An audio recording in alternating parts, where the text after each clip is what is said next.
אני למעשה התחלתי ללמוד מקצוע לפני יותר מ10 שנים נראה לי. למדתי תכנות באיזושהי מכללה בארץ שגם מיועד למגזר החרדי. למדתי שם למעלה משנה וחצי וחיפשתי עבודה. וכמובן כולם רצו ניסיון.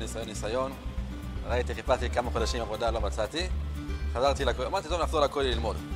ואז אמרו לי שפותחים פה בבני בית שמש קורס במפעל עצמו. היום בעולם אין שום מטוס שטס בלי חלק שמיוצר בארץ לבנוי בית שמש. יש סיפור גדול שאתה מייצר חלקים שאתה יודע שזה משפיע על העולם ועל הבטיחות ועל האיכות. אתה לא יושב על הכיסא ולומד.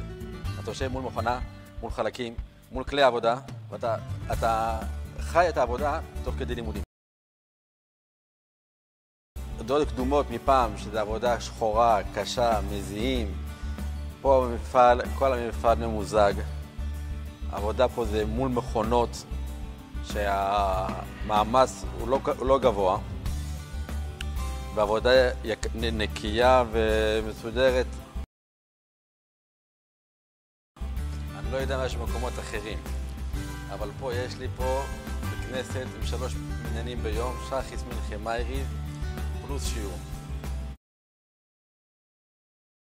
יש למקצוע הזה הרבה ביקוש פה בארץ, יש הרבה מפעלים שמתעסקים בדברים האלו, וגם אפשר להתקדם בזה.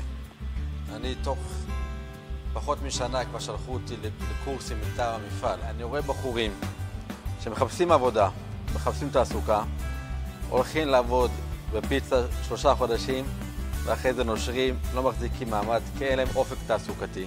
אנחנו מחכים בתעשייה לרוח צעירה, שעבודה שלא דורשת הרבה למידה, באופק תעסוקתי רחוק.